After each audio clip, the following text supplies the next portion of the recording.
ndavuga uguhamagara gutandukanye. Reka mpere ku kwa mbere nita uko ingenzi mu guhamagara kose. Haleluya. Gushingirwaho n'iyindi yakurikiraho. Uguhamagara kw'Imana kwa mbere kwibanze kw'ingenzi mu yindi mihamagaro yose ikurikiraho cyangwa se yubakira kuri uwo nguwo. Reka turebe mu butumwa bwiza bwanditswe na Luka igice cya 5. Ubutumwa bwiza bwanditswe na Luka igice cya 5 umurongo 27 kugeza kuri 32. Kuguhamagara kugaragara henshi mu butumwa bwiza, ariko reka dukoreshe hano. Ubutumwa bwiza bwanditswe na Luka igice cya 5 27 kugeza kuri 32. Icyamuka bukunda gusoma Bibiliya. Haleluya. Icyamuka buri inshuti ya Bibiliya. Icyamuka gasoma Bibiliya nyine nk'umuntu wize. None se ugisome nk'umukecuru wo mu cyaro. Umukecuru wo mu cyaro utaragize umugisha wo kwiga nk'uko wize, ubu nawe nusoma Bibiliya nkawe urabugavuye Imana yaguhaye ubumenyi. Haleluya.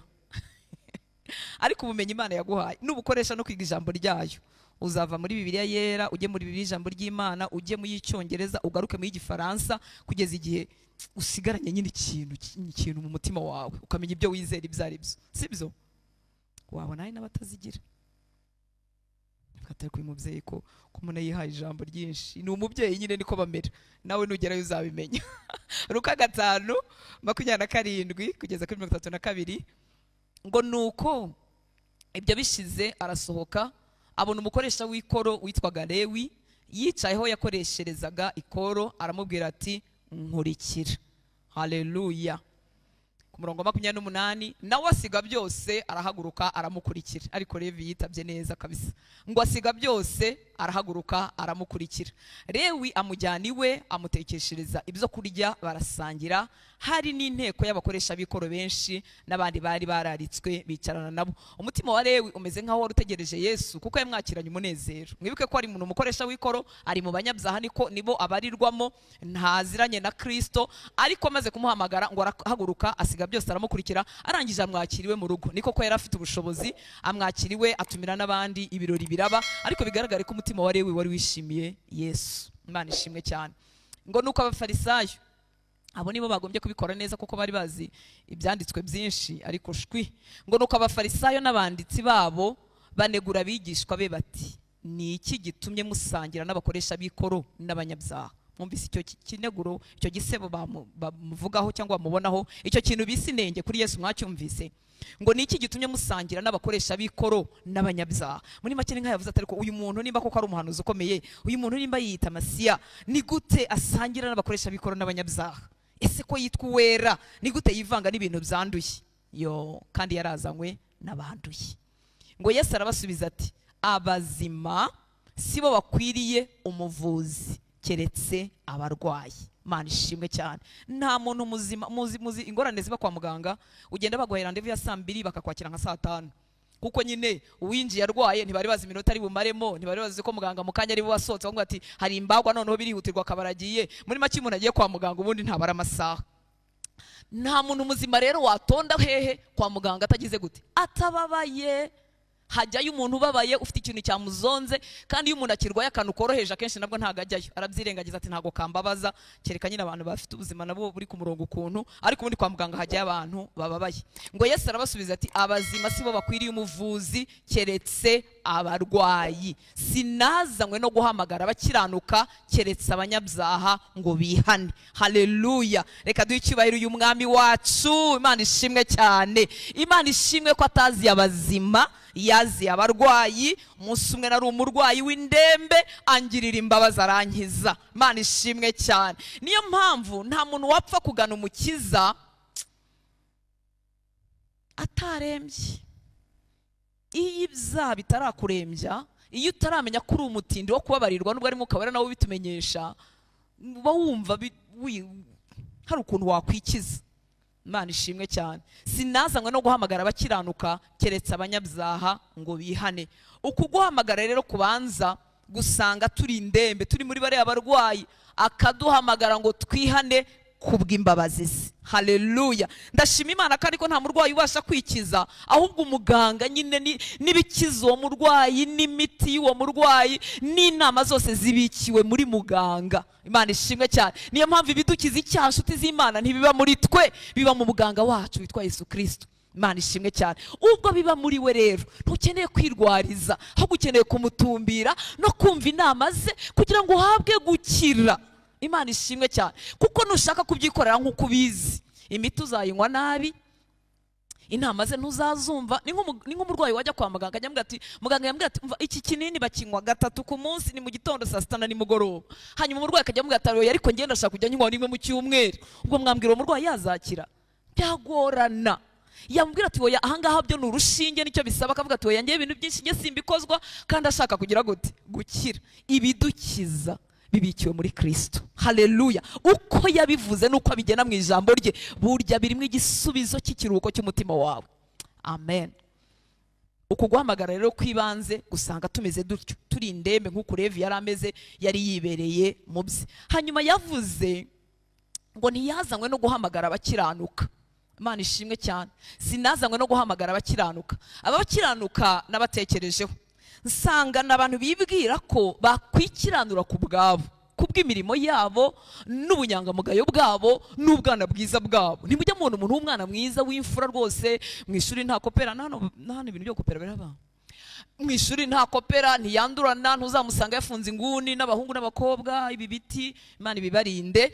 Ugasanga ibyo byose ntabijyamo. Yesu ashimwe cyane. Akaba ari mu murongo, muri korari akaba ari imbere, akaba ari umwana mwiza pe, wamunyereraho ugasanga ni amahoro. Ibyo bintu ni byiza, ariko ku byerekeranye n'ubugingo buhoraho nta mumaro bigira. Imana ishimwe cyane. Haleluya. Aba rero nibo bavuze ngo sinazanywe no guhamagara abakiranuka. Ukiranuka mbere ko ahura na Yesu aba yumva byishoboreye, bikamutera kudahindukirira umukiza. Muranyumva nshuti z'Imana? Ese iyo mirimo myiza itarimo akajagari k'ibyaha, ubwo buzima umuntu atarakizwa bugira umumaro? Yego bugira umumaro. Bugira umumaro inahangaha burawugira pe. Kuko kugira ngo nzajye gukizwa narandavuye narapfuye nabi, ntakizwa naragendeye muri izo ngeso nziza, ugize umugisha ukaba uzifite, ariko ntibigira umumaro mu bigendanye no guhabwa ubugingo. Hari umuntu unyumvise? Haleluya. Kuko yazi ko abyishoboreye, ntahindukirira umukiza, ntatumbera umukiza. Uko niko abafarisayo bamisinze igihe cyabo cyo kugendererwa. Abanditsi n'abandi bose bari bazi gukurikiza iby'amategeko bamisinga igihe cyabo cyo kugendererwa, kuko bibwiye ko badakeneye umukiza, ko babyishoboreye. Aba rero nibo Yesu avuga ngo sinazanywe no guhamagara abakiranuka. Kubera iki?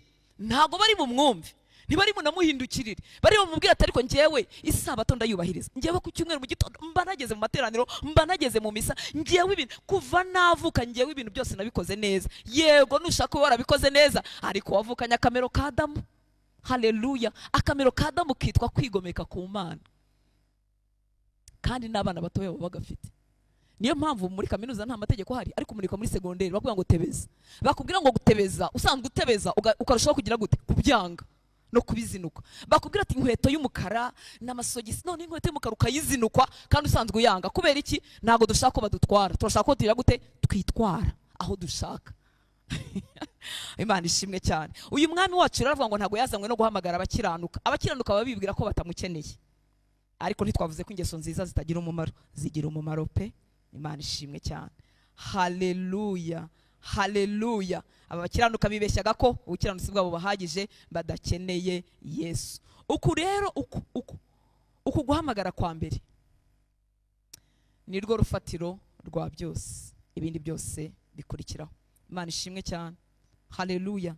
Nirwo rufatiro, nirwo rufatiro. Uku guhamagara kutabayeho bimeze nk'umuntu wakubaka izi nzu nziza bubatse hano muri iki kigo, akajya azubaka nta musingi, zizahirima pe, umuyaga uzazisenya. Ariko none twebwe ibyo turimo twubaka ntago ari aya mazu y'ibyondo n'amatafari meza, ni ibintu by'iteka ryose, kuko ubugingo bw'umuntu ntibuzapfa burundu. Bamwe bazabana n'Imana mu munezero udashira, abandi bazabangana na Satani mu muriro utazima, mu mubabaro w'iteka. Nuvuga ngo ubugingo bw'umuntu, iyo nyubako turimo twubaka yizahoraho iteka ryose. Biba rero ari akaga gufata iyo nyubako y'iteka ryose ukayubaka ahantu hatari umusingi. Uba urimo kuduherekeza, uba urimo gutakaza umwanya. biba bibabaje ku muntu wasogongeye cyangwa asobanukiwe aho turimo tugana. Umugaragu w'Imana Pawulo yaratwandikiye mu rwandiko rw'Abikorinto igice cya 3, rwandiko rwa mbere rw'Abikorinto igice cya 3 umurongo wa 11 kugeza kuri 13. Rwandiko rwa mbere rw'Abikorinto igice cya 3 duhere kuri 11, ngo kuko nta rundi rufatiro umuntu abasha gushyiraho keretse urwashyizweho ari rwo Yesu Kristo. Haleluya. Kuko nta rundi rufatiro umuntu abasha gushyiraho keretse urwashyizweho ari rwo Yesu Kristo. Mwumvise guhamagara kwa mbere ngo ariko umuntu niyubaka kuri urwo rufatiro izahabu cyangwa ifeza cyangwa amabuye y'igiciro cyinshi cyangwa ibiti cyangwa ibyatsi cyangwa ibikenyeri, umurimo w'umuntu wese uzerekanwa. Urya munsi niwe uzawerekana, kuko uzahishuzwa umuriro, akaba ari wo kandi uzagerageza umurimo w'umuntu wese. Haleluya. Kuko nta rundi rufatiro umuntu abasha gushyiraho keretse urwashyizweho ari rwo Yesu. Ariko umuntu niyubaka kuri urwo rufatiro izahabu cyangwa ifeza cyangwa amabuye y'igiciro cyinshi cyangwa ibiti cyangwa ibyatsi cyangwa ibikenyeri, umurimo w'umuntu wese uzerekanwa. Urya munsi niwe uzawerekana, kuko uzahishuzwa umuriro, akaba ariho kandi uzagerageza umurimo w'umuntu wese. Imana ishimwe cyane. Umurimo w'agaciro utazashya ni umurimo wubakiwe kuri Kristo. Haleluya. Imirimo yose tubakiye kuri Kristo izaba iyo kuduherekeza, izaba iyo kuryoherwa inahangaha, ariko yose izashya. Nubwo izaba irimo imwe y'ibitangaza, yagiye ikora ibintu by'ibitangaza, igakora ibintu binini ku isi bigirira abantu umumaro, ariko kuko itari ku rufatiro izashira. Nta rundi rufatiro. Rasa muri beza muri inshuti zanjye, ariko rasa si urufatiro. Katolike si urufatiro, Ministere rutansaye wese si urufatiro, nta rundi rufatiro. Imana ishimwe cyane. Haleluya. Ba Petero si urufatiro, kwa Papa si urufatiro, amadini akomeye ari mu isi si urufatiro. Nta rundi rufatiro umuntu ashobora gushyiraho rutari Yesu Kristo. Haleluya. Nibwo ibyubakwaho noneho bizagira umumaro. Muranyumva nshuti z'Imana? Hari igihe umuntu yigirira impano nziza, agakora ibikorwa byiza. Harimo n'abantu bagira umutima mwiza wo gufasha, akaba yafasha nk'imfubyi zose zo muri karitsiye y'iwabo, akagaburira abapfakazi, akishyura abana minervare, akaba umugizi wa neza. Ariko biratubwira ngo nta rundi rufatiro uretse Yesu Kristo. Imana ishimwe cyane. Haleluya. Iyo uru rufatiro, uyu murimo wabaye muri Lewe wo kuduhamagana ngo dukurikire Yesu twihane, iyo uyu murimo utabaye tukagira ikirori cyiza nk'iki n'umugoroba mwiza nk'iyi, tuba turi mu kirori nk'ikindi, iba ari entertainment harya niko babyita. Yego, aba ari akagoroba ko gutwika, turi mwambaye neza wa mugani nkuko bahoze babivuga, tukitwikira tukamanuka, uyu mubyeyi witwa Rutansa akaza, korali kaza zari muririmba neza, tukambara utwende twiza tukaririmba. Ariko nta hantu bitandukaniye n'ikindi gitaramo cyabereye ahandi. Muranyumva nshuti z'Imana? Ndabinginze kubw'imbabazi z'Imana, uvugane n'umutima wawe, uvuga utusura urufatiro rwitwa Yesu Kristo. Ubuzima bwanjye niho bwubatse, ese ko yazanywe no kugushaka, ese ko yazanywe no kugukiza, ese ko yuzuye imbabazi na n'uyu munsi yicaye ku ntebe y'imbabazi adutegereje. Nasanze igituma abantu bagenda bongererwa iminsi yo kubaho, abakidutegereje mu mbabazi, akavuga ati nta kenyo kadahuye nanjye, muhuze n'ijambo ry'Imana, ndeba hari aho ku mutima we yawuma, hanyuma twabara kumuha tukaba turi mu yindi minsi yo guhamagarirwa kwezwa, ariwo muhamagaro tugiye kuvuga bwa kabiri. Nshuti z'Imana, ese uru rufatiro rwageze mu buzima bwawe? Utitaye kuba mwicaranye, utitaye ku mirimo myiza ukora muri kino kigo, ese uru rufatiro, utitaye ku idini rya gakondo ry'iwanyu, rya papa na mama. Ni byiza kuvukira mu idini, bakadutoza muri Sunday school, tukiga Bibiliya, tukatangira gufata imirongo ya Bibiliya y'abana, tukamenya indirimbo zo mu nzu y'Imana. Ibyo bintu byose ni byiza, na Bibiliya bitubwira ko dukwiriye gutoza abana bacu iyi nzira bakiri batoya. Ariko ibyo ngibyo nshuti y'Imana, wigeze kugira umunsi ugira ibihe uvugana n'Imana yawe, uratsindwa, umenya ko uri umunyabyaha, umenya ko ukeneye imbabazi z'Imana, hanyuma uru rufatiro urarwemererwa mu buzima bwawe rwitwa Yesu Kristo. Haleluya. Uko niko guhamagara kwa mbere, uko niko guhamagara ibindi byose byubakiraho. Impano zishobora gushuka umuntu, kuko impano, hari impano karemano Imana yahaye abantu. Umuntu yaririmba kavuga ati kweri, umuntu yavuga, iyo tubwiriza tuba tuvuga. wa mugani wa Paulo wavuze ngo ntago yaje kubabwira wazanye avugisha ubwenge ababwira wenyine uko yari abufite, yari convincing no mu busanzwe yari umuntu wemeza uvuga abantu, yari abisanganywe Imana isukamo ubuntu bwayo, arakizwa n'umwuka wera araza, ariko yari asanzwe n'ubundi ameze gute, hari umuntu uzi guconvincinga. Haba ubwo rero ibyo byose tubasha bidushuka n'abantu kuko nibyo bigaragara, urufatiro ntago ruba rugaragara, fondasiyo y'inzu ntago turimo kuyireba. Niyo mpamvu kuba warahuye na Yesu tuzareba imbuto Yesu, ariko imbuto ziriganwa sometimes, ariko abatindana nkangamo kubisa imyaka 3 muba muziranye tu bamutangiye kumenyana. Urufatiro rero ubundi rurahishe, ntirupfa kugaragara. Twagira n'umuco wacu wa Kinyarwanda, buriya tugira uburere ku buryo umuntu ashobora guhisha ububi akabuhisha imyaka 10, akabuhisha pe ntubimenye, afite uburere n'ikinyabupfura, avuga neza, agenda buhora adasakuza nk'uko kwanjye, hatanihuta, ameze nk'umuntu uvuga ateye imbabazi buke buke, ukajya ugira ngo nta cyaha agira. Yesu ashimwe cyane. Ndabinginga kubw'imbabazi z'Imana uvugane n'umutima wawe, uvuga uti izi imbabazi z'umunyembabazi uruta abandi narazakiriye, cyangwa se nazakira uyu mugoroba. Igihe tuzahagarara imbere y'intebe y'Imana tuzaba turi twenyine, ntago bazahamagara urutanse nabo bagendanye, ntibazamuhamagarana nabo bakoranye, ntibazaguhamagarana nabo mwaririmbanye, kandi Yesu yicaye ku ntebe y'imbabazi. Tekereza ko mu bintu bamuneguye ko ari inshuti y'abanyabyaha, uwera utagira complex yo kwicarana n'abanduye, niwe munyembabazi uteye ubwoba. Twebwe abantu ubuntu hari ukuntu turwana ku tuzina twacu, ukajya uvuga uti ningendana n'umuntu w'igisambo, barajya bavuga ko na urutanse ari igisambo, ukumva hari ukuntu ushaka kumwitaza ukuntu, ariko Yesu umunyembabazi uruta abandi. Haleluya. Bamunegura ko yicarana n'abanyabyaha kuko nibo bamuzanye, yazanywe no gushaka ubuzima bwawe. Niyo uza kuba ari wowe wenyine uriho ku isi nk'uko abavuga batumwa bakunda kuvuga, nabwo Yesu yari kujya ku musaraba. Ni gute izo mbabazi zagucaho utazakiriye? Wa mugani wa yandirimbo, yaduhamagaje imbabazi, amaboko yaraturamburiye, kandi yaje ntatubaza imyaka twamaze tururongotana. Nka wa mupapa mwiza wo muri Luka 15, wundi wakiri umwana we w'ikirara, ntigeze amubaza ati amafaranga nari naraguhaye mbere wagize ute, banza ntigeze amwicaza ngo banza umbwire ngo abagore bose mwaryamanye, ntigeze amwicaza ngo musabe konterandi y'ibyaha. Ko niko Yesu ameze, ni umunyembabazi.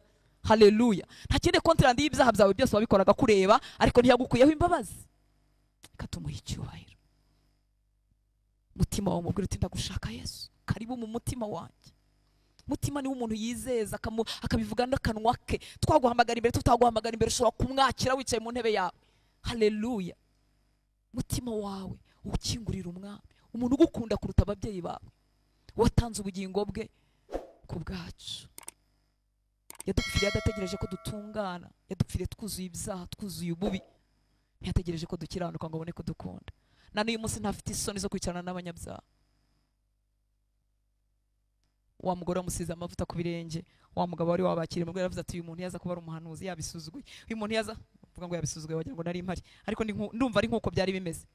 Uyu muntu yaza kuba ari umuhanuzi, yabazi ko yaza kuba yerekwa abona ibintu, abamenye ko uyu mugore urimo kumusiga amavuta hari umugore w'umunyabyaha. Ariko Yesu yaramuzi, yarazi n'ibyo mwibanga, kandi yaramufitiye imbabazi. Haleluya. Haramubwira tuyashima cyane kuko abababariwe byinshi, abazi ko bababariwe byinshi bashima cyane. Bamuzaniye wa mugore wo muri Yohana igice cya 8 bafasha sambana. Ira nkuru ndayikunda kuko ntibyari ibihuha. Ubundi iyo batagufashe neza ariko binonuswa kuri umusambanyi, uravuga uti barambeshyera. Gusa siko bimeze, barambeshyera sinsambana, barambeshyera n'ibintu by'amagambo, ariko bari bamufashe hagati. Ariko umunyembabazi uruta abandi ntiyamucira witeka. Haleluya. Haramubwira ati genda mugore ntuzongera gukora icyaha ukundi. Uwo ni wo muhamagaro wa mbere. Araduhamagara akatubabarira, muri we tukavomamo imbaraga zo kutazongera gukora icyaha ukundi, katumuha icyubahiro. Haleluya. Ni mwiza, atandukanye n'abanyamadini, atandukanye natwe, atandukanye n'abantu. Twebwe abantu ubu abantu turagoye. Iyo nkumenyeho intege nkeya hari ukuntu ntangira gukonjamo mu mubano wanjye nawe, kandi ubwo mbashaka ngo kugerageza ngo gukunda nkuko Yesu akunda, ariko nirwa ndwana nabyo.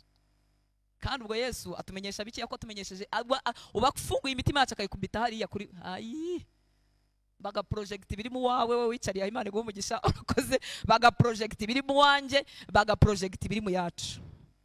twajya dusohoka tudasezeye. Umuntu yajya anyonyomba hariya ngo pya, nkuko abantu basohotse babandi banyonyombye bagenda bari bazanye wa mugore. Ariko uyu munyembabazi udahishwa atugirira imbabazi n'ubwazi byacu byose. Cyamuka mu buzima bwawe, icyama ntiwifata imbere ye, icyamuka mwiyegurira. Haleluya. Nyuma y'uko guhamagara kw'igitangaza rero twahamagawe ukundi guhamagara kwiza nako kutarangira, byaduhamagarira byose n'ibyiteka, ni umuhamagaro wo gusa na Yesu cyangwa umuhamagaro wo kwezwa. Mana ishimwe cyane. Abakiriye imbabazi, imbaraga zibahesha ubuzima bwo gutangira gusa na Yesu zasutswe muri bo, zageze muri bo. Data bahamagarira kwezwa. Mu rwandiko rw'Abaroma igice cya 8:29. Abaroma 8:29 muri Bibiliya yera aravuga ngo kuko abo yamenye kera yabatoranyirije kera gushushanywa, to be confirmed, gushushanywa gusa n'umwana we. Haleluya. Mbega icyizere data yatugiriye. Ngewe urutanse n'amafuti yanjye, data agatinyuka akampamagarira gusa n'umwana wakunda. Ntiyari butinyuke kuvuga ibyo bintu atazi depo yashyize muri ngeyo, atazi icyo yanshyizemo. Muranyumva nshuti z'Imana? Haleluya. Yizeye umwuka wera twahawe wa munsi tuvuga ko Yesu ari umwami n'umukiza w'ubugingo bwacu. Aravuga ubwo umwuka wera yageze muri Hortense, Hortense yahamagarirwa kugenda asa n'umwana wanjye nkunda cyane. Icyo ni icyizere nshuti y'Imana twagiriwe n'ijuru. Haleluya. Ngo kuko abo yamenye kera yabatoranyije kera gushushanywa n'ishusho y'umwana wayo, kugira ngo abimfura muri bene se benshi, abimfura muri twebwe bene se benshi, tugende dusa na grand frere witwa Yesu. Haleluya. Tugende dukurira mu gusa nawe buri munsi. Aratinyuka mu byaha byacu nyuma yo kuduha imbabazi, aduhamagarira uyu muhamagaro wo gukomeza kutwezwa. Ni umuhamagaro utarangira kugeza igihe Yesu nzamureba amaso ku maso. Haleluya. Muzi ko hari umunsi tuzamureba amaso ku maso, nibwo ibyo kwezwa no gutunganywa rutazazaba birangiye, nzasa nkawe byuzuye. Haleluya. Imana yuzuye imbabazi no kugira neza. Ntiturambirwa muri urwo rugendo rwo kwezwa, turasitara akatubyutsa, tugahira imanga kongera akatubyutsa, tukiyanduza nk'abana barimo biga nyine ibyo kugenda, akongera akatubyutsa, akatubwira ngo muze bana banjye dukomeze urugendo. Imana ishimwe cyane. Ariko kuguhamagara twaraguhawe. Haleluya. Mbere yuko baduhamagarira ubupasiteri, mbere yuko duhamagarirwa ubuvugabutumwa, mbere yuko duhamagarirwa kuba abamisiyoneri, mbere yuko duhabwa kuba abahanuzi, dufite umuhamagaro wo kwezwa nshuti y'Imana. Muri Bibiliya yitwa ijambo ry'Imana no murongo aravuga ngo abo yamenye kuva kera yabageneye kumera nk'umwana wayo. Murumva uburyo dufite umukoro mugari, murumva uburyo tudakwiriye kurangarana ibi bintu by'agaciro twahawe. Haleluya. Hari igihe umuntu amara igihe yibaza ngo ese umuhamagaro wanjye ni uwuhe, sinagenewe gukora iki, gukora ibi. Ezwa, saba gusa na Yesu. Birabaye burya, birabaye, biranahagije. Ibindi bigenda bivuka mu bivuka hagati aho turi muri urugendo. Igihe ntazi icyo gukora, icyo nsabwa gukora ni ukumvira Imana. Haleluya. Igihe ntazi icyo gukora, icyo nsabwa gukora ni ugusaba Yesu kwampa umutima umeze nk'uwe. Igihe ntazi icyo gukora, mba niga ijambo ry'Imana mubwira ngo umwami wanjye mpa kumenya Yesu no gusa nawe. Imana ishimwe cyane. Ntazi icyo mpamagarirwa, ntazi igikurikiraho, ntazi aho nzakura akazi nyuma y'amashuri, ntazi icyo nzakora, mfite ikintu cyo gukora kandi kinini kandi cy'agaciro, no kumenya Yesu no kugira gute, no gusa nawe. Haleluya. Abahugiye muri ibyo ngibyo n'ubundi hagenda havukamo ibindi. Imana igenda ibabwira ibyo bashakaho iyo hageze. Ngo abo yamenye kuva kera yabageneye kumera nk'umwana wayo, kugira ngo abe ari we uba imfura mu bavandimwe benshi. Mu rwandiko rwa kabiri rw'Abatesaloniki igice cya 2 murongo wa 13 tugeze kuri 17. Rwandiko rwa kabiri rw'Abatesaloniki, Paulo yandikiye itorero ry'Itesaloniki igice cya 2 13 na 17. Ngo ariko bene data bakundwa n'umwami wacu, dukwiriye kubashimira Imana iteka, kuko uhereye mbere na mbere Imana yabatoranyirije agakiza, mwumve nshuti z'Imana, gaheshwa no kwezwa kuva ku mwuka no kwizera ukuri. Muzajye mukunda Bibiliya, mukunda ijambo ry'Imana, kandi mugende akarongo ku kandi, kugira ngo yigeze kubitubwira, kugira ngo ukuremo ibintu byose muri byo kurya wateguriwe. Haleluya. Nagira ikintu na kimwe kigucika, ubihekenye neza, buri kantu kose k'intungamubiri kavemo kajye mu mwanya wako, uzakuramo ubutunzi bwinshi. Ngo ariko bene data bakundwa n'umwami wacu, dukwiriye kubashimira Imana iteka, kuko uhereye mbere na mbere Imana yabatoranyirije iki? Agakiza gaheshwa no kwezwa kuva ku mwuka no kwizera ukuri. Yaduhamagariye agakiza gaheshwa no kwezwa kuva ku mwuka, ku mwuka wera niwe ubikorera muri twe, no kwizera ukuri. Muri make umuntu atizeye ukuri no kwezwa birabura, no kubyibuhira mu byo yahawe by'agakiza birabura, kuko abwirwa ibinyoma agatega amatwi ibinyoma bitari byo. Dukomeze kuri 14 ngo nibyo yabahamagariye, ibahamagaje ubutumwa twahawe kugira ngo muhabwe ubwiza bw'umwami wacu Yesu Kristo. Ngo nuko rero bene data, muhagarare mushikamye, mukomeze inyigisho mwigishijwe, naho zaba arizo mwigishijwe n'amagambo yacu cyangwa n'urwandiko rwacu. Muri make imbaraga zo kwezwa uyu mugaragu w'Imana arimo avuga Paulo zibikiwe mu magambo bakomeza kumva, kuko nidukomeza kumva ubutumwa bwiza bwa Yesu Kristo tuzasa nabwo. Haleluya. Imbaraga ziva muri bwo zikaza zikagenda ziduhindura zitweza. Haleluya. Ngo nuko umwami wacu Yesu Kristo ubwe n'Imana data wa twese yadukunze ikaduha ihumure ry'iteka ryose n'ibyiringiro byiza kubw'ubuntu bwayo. Ihumuriza imitima yanyu, ibakomereze mu mirimo yose myiza n'amagambo yose meza. Haleluya. Tuvuye hariya hejuru ko yaduhamagariye agakiza gaheshwa no kwezwa kuva ku mwuka no kwizera ukuri. Mana ishimwe cyane. Ngo yaduhamagaje ikoresheje ubutumwa twahawe, ubutumwa bigishaga abagaragu b'Imana. Ngo yaba ubwo bavuga mu magambo, yaba n'ubwo babandikira. Hanyuma nibikomeza ku murongo wa 17 biratwinjiza mu wundi muhamagaro. Ngo ihumurize imitima yanyu, ibakomereze mu mirimo yose myiza n'amagambo yose meza. Haleluya. Haleluya. Uku guhamagarirwa gusa na Yesu no guhamagarirwa kwezwa ni urugendo kugeza igihe tuzakurwa muri uyu mubiri Yesu tukamubona amaso ku maso, twambaye umubiri w'ubwiza wakuwe muri presence y'icyaha, umubiri utari corruptible, umubiri utabora. Mana ishimwe cyane. Umubiri utakirarikira, umubiri utagikunda amafaranga n'ubutunzi bw'iyi si, umubiri utakigwa mu mutego. Haleluya. Nibwo urugendo rwo kwezwa tuzaba tururangije. Mana ishimwe cyane. Uyu murongo wa 17 rero utwinjije mu kundi guhamagara kwiza akenshi tujya duhita dusimbukiraho. Ngo ihumurize imitima yanyu, ibakomereze mu mirimo yose myiza n'amagambo yose meza. Haleluya. Uyu ni umuhamagaro wo gukorera abandi, wo gusavinga. Ubonekera inyuma, ibikorwa turabikora abantu bakabibona, tukitanga abantu bakabibona, ariko uzagira umumaro w'iteka ari ukuteretse kuri ya mihamagaro yabanje. Murabyumva nshuti z'Imana? Kuko kwezwa kwanjye nta muntu uzabikomera amashyi, kuko icyo nigomwe n'icyo nibujije kugira ngo numvire Imana ntabwo kireba ngo gikomera amashyi. Ariko imirimo yo gusavinga abandi, abitanga muri mwebwe muraziranye, sibyo? Ababizindukira, abatanga amafaranga yabo, abatanga umwanya wabo, abajya gusura abandi iyo barwaye, ni imirimo igaragara. Ibintu bigaragara rero iyo umuntu atitonze, mu nyumva nshuti z'Imana, ni byiza bifite umumaro, ariko iyo umuntu atitonze bigwisha umuntu mu mutego, agasigara ku bigaragara gusa. Vuga ngo gusa, kuko biragaragara. Ubu nakoze icyaha mbere y'uko nza ntabwo mwabibona, kereka wenda bahawe ayo maso yo mu mwuka yo kubona, ariko nasibye kuza cyangwa naje naciye ibintu byo bigira gute, biragaragara. Hanyuma ibigaragara rero bikatworohera kubyirindamo no kubyitwararika, kuko abantu bazatunegura cyangwa se badushime. Ntibivuga ko ino mirimo yo gukorera abandi idafite agaciro, ariko agaciro kayo kabikiwe hatagaragara. Muranyumva nshuti z'Imana? Haleluya. Icyampa ntimuzagonga ibikuta twagiye tugonga. Umuhamagaro wo gukorera abandi, muribuka umuhamagaro wa mbere yaduhamagaje imbabazi kugira ngo tuve mu byaha dukizwe. Haleluya. Twihane tumukurikire. Umuhamagaro ukurikiraho ni umuhamagaro wo kwezwa no kurushaho gusa na Yesu. Uyu muhamagaro wa gatatu ni umuhamagaro wo gukorera abandi, wo gusavinga. Tekereza iby'ubu bwami iyo hatari abantu bigeze bitanga gukorera abandi. Mwari muzi ko nta butumwa bwiza twari kuba dufite? Mwari muzi ko nta Bibiliya twari kuba dufite? Mwari muzi ko nta byitegererezo by'abizera batubanjije twari kuba dufite? Abantu bahaguruka gukorera abandi n'abagaciro mu bwami bwa Data.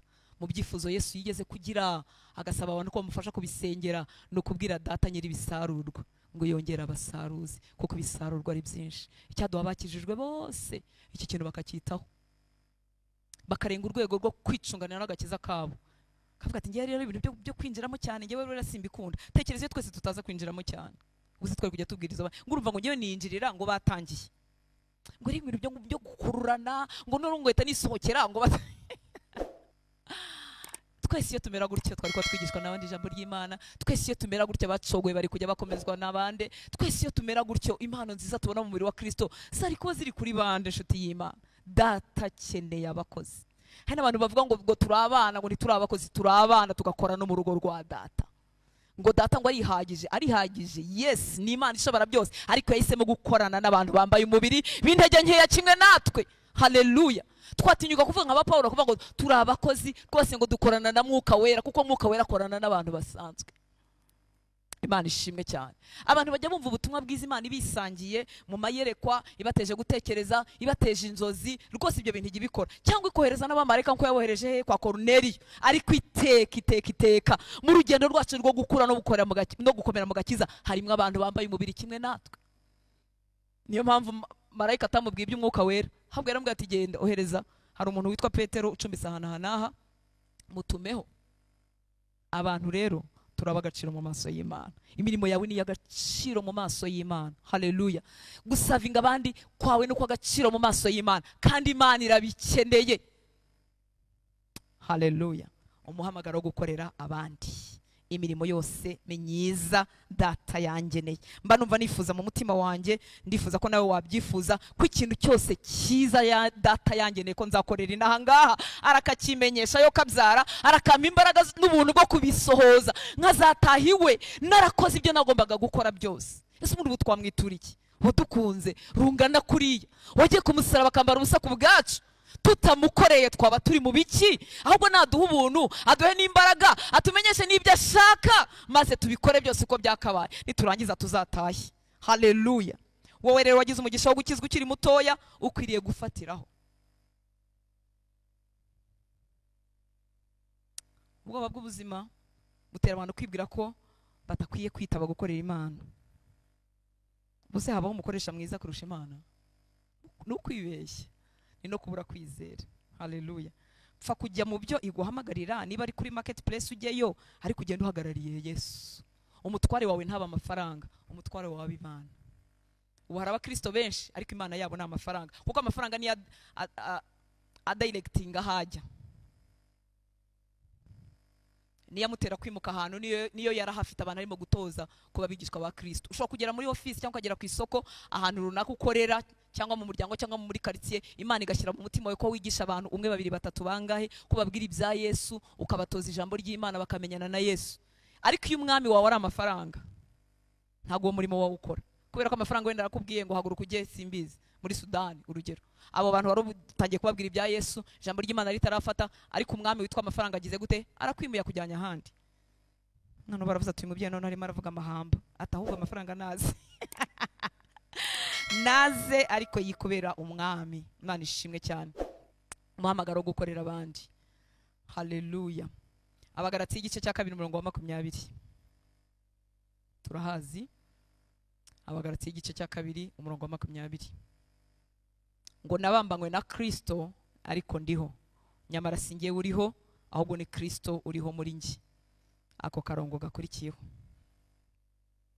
Ibyo nkora byose, ubwo muri byose harimo no kwiga, harimo kurera abana kwacu, harimo guteka, harimo gusura abantu, harimo kuba ndimo gucuruza, harimo kuba ndimo kwa muganga ndi umuganga cyangwa ndi umwarimu, harimo byose, harimo kuba barimo gukora ibingibi byo guprojecta, harimo kuba begeranya ibyuma, harimo kuba nyobora abandi mu masengesho, harimo byose. Haleluya. Ngo ibyo nkora byose nkiriho mu mubiri mbikoreshwa no kwizera umwana w'Imana wankunze akanyitangira. Umva icyo data ashaka, nuko iyo mirimo yose maze kuvuga n'indi mirimo yose tuzisangamo, iki kintu kidakwiriye kubura mu mitima yacu. Haleluya. Ngo ibyo nkora byose nkiriho mu mubiri mbikoreshwa no kwizera umwana w'Imana wankunze akanyitangira. Bimwe mu bituma abera bakonja iyo bari hagati mu cyumweru, bari mu kazi gasanzwe kaba maze imbaraga kababanye kenshi, bakongera gutekereza ku muremyi wabo, nuko bibwira ko umuremyi wabo bahurira mu materaniro gusa, bagasabana na Kristo mu materaniro gusa, muri repetition za korali, mu minsi yo gusenga, ariko bakumva mu buzima tubamo buri munsi ntibafite uku kwegerana. Ariko muri bimwe bituma umutima w'umuntu uhora wegeranye n'Imana ni ugutekereza ko icyo akora cyose akwiriye kugikoreshwa no kwizera umwana w'Imana wamukunze. Ari umucuruzi urimo kubitekereza ntiyakwandika fagitire itariyo, ari umunyeshuri urimo kubikora ntiyakopera. Haleluya. Ari umuhungu n'umukobwa bari muri fiyansaye bakwibuka ko na fiyansaye yabo bayikoreshwa bayibayeho babitewe no kwibuka umwana w'Imana wabakunze akabitangira. Bizabarinda ibyaha, byabarinda gucogora, byabaha kubana n'Imana neza, ubuzima bugendana na Yesu isegonda ku yindi. Imana ishimwe cyane. Ngo ibyo nkora byose nkiriho mu mubiri, umugaragu w'Imana, Imana imuha umugisha, Paulo tuzamuhobera nitugera mu ijuru. Ngo ibyo nkora byose nkiriho mu mubiri mbikoreshwa no kwizera umwana w'Imana wankunze akanyitangira. Muri make nk'isingifite akantu kari ku ruhande nkoreshwa n'indi nyungu iyo ari yo yose. Yewe cyama mukanyumva abana b'Imana. Haleluya. Nta kana kigira ku ruhande akoreshwa n'indi nyungu iyo ari yo yose, yaba inyungu y'amashyi y'abantu, yaba inyungu yo kugaragara no gushimwa, yaba inyungu y'amafaranga, nta yindi nyungu agikorera. Imana ishimwe cyane. Ntibivuga ngo azava mu bantu, ntibivuga ngo azareka imirimo y'iterambere n'ibindi byose dushinzwe, ariko azabikorera muri uyu mutima. Haleluya. Ibyo nkora byose nkiriho mu mubiri mbikoreshwa no kwizera umwana w'Imana wankunze akanyitangira. Haleluya. Uyu muntu ntazagabanukirwa, uyu muntu ntazagira intege nkeya, ahubwo azajya ahora avomererwa, kuko icyo akora cyose umutima we n'ubwenge bwe bikonekise n'uwamukunze akamwitangira, amutekerezaho kuri buri kintu.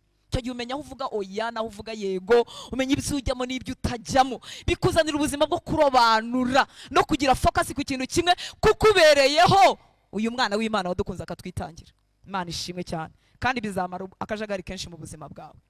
Haleluya. Ibyo nkora byose nkiriho mu mubiri bikoreshwa no kwizera umwana w'Imana wankunze akanyitangira. Muri make uyu muntu ntaba kigenda ahantu hatarimwe intego y'ubwami bw'Imana. Niyo yaba asura umuntu mu buryo busanzwe abagira ngo umuntu azakomezwa ahuzwe na Kristo, niyo yabaganira n'umuntu abifriending umuntu amugira inshuti, ingamba no kumuhuza na Yesu. Haleluya. Niyo ari mu rukundo ni umuhungu n'umukobwa ateganya kuzashaka, ntago ubusabane bwe na Yesu ari bubwice kubera uwo bakundana, oya, ahubwo barakundanira mu wamukunze mbere. Imana ishimwe cyane. Erega hari watanze uwo muhungu kugera mu mutima wawe. Abakobwa haleluya. Abahungu haleluya. Hari wagiye ku musaraba yatanze uriya mukobwa kwimakiya ngo umurabuke umone karasa neza, ujye ubona ni keza. Hari undi wamutanze kandi w'umumaro kuruta uwo mukobwa. Abahungu ngo amen. Abakolosayi igice cya 3.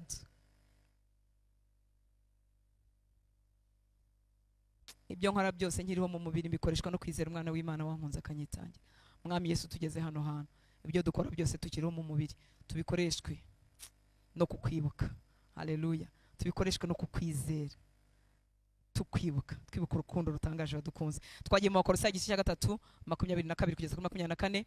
Ngo mbata mwumvire bashobuja bo ku mubiri muri byose, ntimubakorere bakibareba gusa ngo muse n'abanezeza abantu, ahubwo mubakorere mutaryarya. Ndashaka gukuramo akangaka kamuse n'abanezeza abantu. Birabwirwa imbata zikorera bashebuja n'ahandi hose twaba turi dusavinga, turi mu murimo w'Imana, ariko twe kugira icyo dukora dusa n'abanezeza abantu. Nubwo turimo gusavinga abantu, ariko dukwiriye kwifuza kunezeza umwe wenyine, kuko nitumunezeza n'abantu bazima yaduhaye nabo bazanezerwa, kereka baje kuduta mu mitego. Haleluya. Haleluya. Haleluya. Nidukorera kunezeza wadukunze akatwitangira, abantu nabo bazanezerwa. Nari mvuze ngo kereka abaje kuduta mu mitego. Abaje kuduta mu mitego iyo yegereye Imana birabarakaza. Iyo wihaye gukizwa cyane birabarakaza.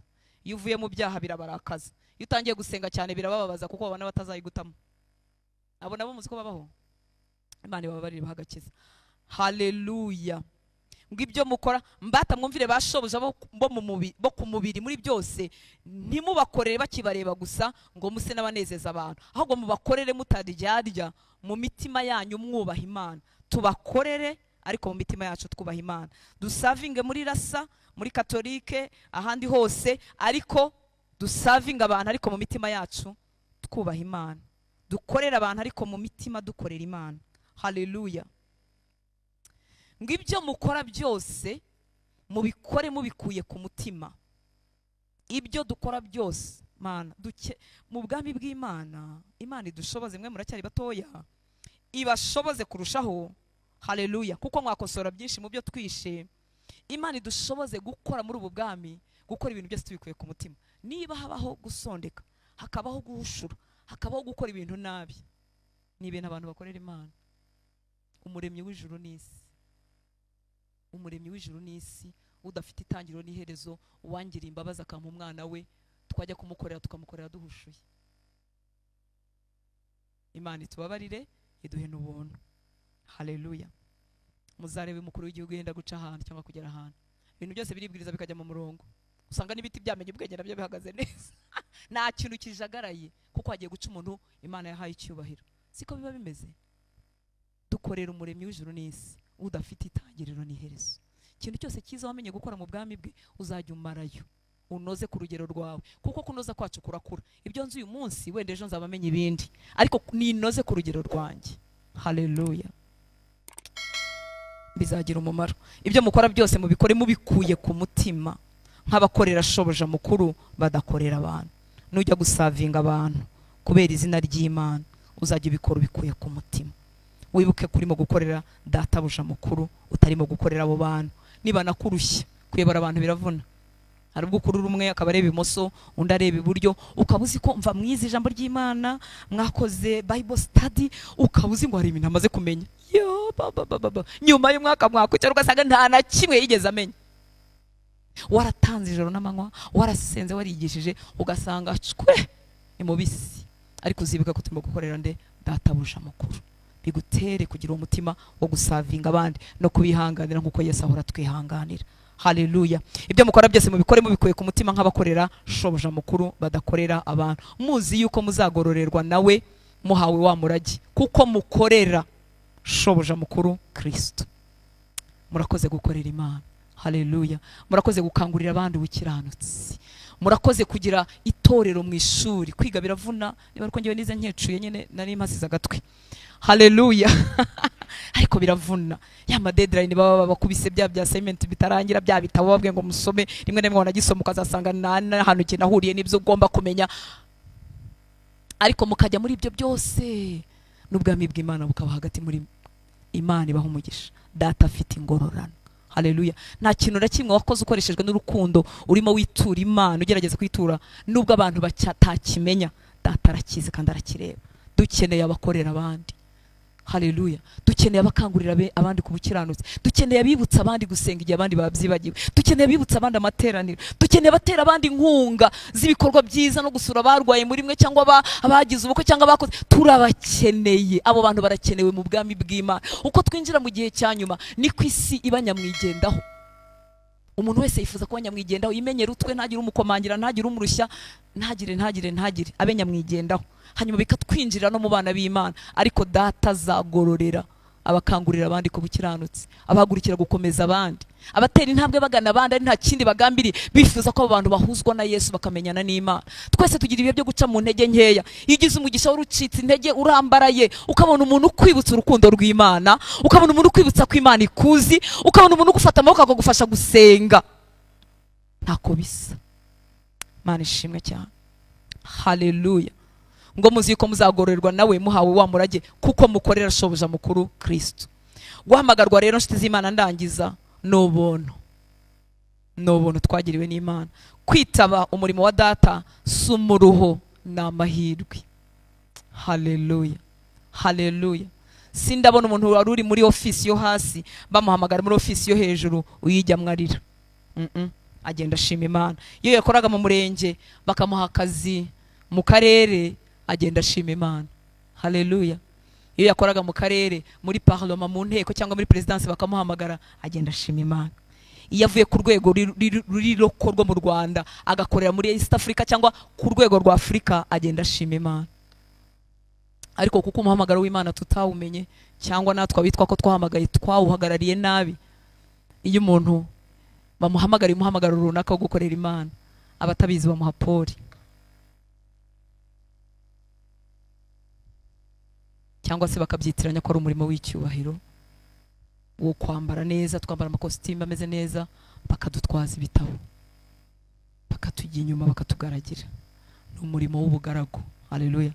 Yesu yaravuze ngo ushaka kuba mukuru mu bandi, aba umugaragu wabo, abakorere. ubundi kuzamurwamo ko mu bwami bw'Imana gukwiriye kuzanwa nuko twamanutse, twari dufite umutima wo gukorera abandi. Imana yatugirira imbabazi ikabituzamuriramo, abantu bakaba babiduheramo icyubahiro, ariko papasi si ukujyamo dushaka icyubahiro. Papasi ni ukujyamo tugiye gukorera abandi, gukangurira abandi ku bukiranutsi. Haleluya. Hanyuma uko gukangurira abandi ku bukiranutsi, Imana ikabyambika impano runaka zidutera kuba twamenyekana iyo ibishatse, zadutera kuba twakubahwa iyo ibishatse, ariko tubagomba kuba tumeze nka ya ndogobe yari ihetse Yesu. Haleluya. Ni ubuntu rero, kandi kwitaba umuhamagaro ni umunezero kuba Imana yampamagara nkayumva. Reka ndangirize kuri iki cyanditswe kiba mu Bikorinto ba mbere igice cya mbere 26 tugeze kuri 30. Icyampa imitima yacu ikajya ibizirikana kugira ngo inezezwe n'urukundo rw'Imana. Haleluya. Abikorinto ba mbere 1:26 kugeza kuri 30. Ndakoresha Bibiliya ijambo ry'Imana. Bavandimwe, nimwibaze uko mumeze, mwebwe ab'Imana yahamagaye. Ukurikije uko abantu babibona, si benshi muri mwe b'abanyabwenge, si benshi bakomeye, si benshi b'imfura. Murabyumva nshuti z'Imana? Bavandimwe, nimwibaze uko tumeze twebwe ab'Imana yahamagaye. Ukurikije uko abantu babibona, si benshi muri twe b'abanyabwenge, si benshi bakomeye, si benshi b'imfura. Ibintu tubivugishije ukuri ni ku isi imeze.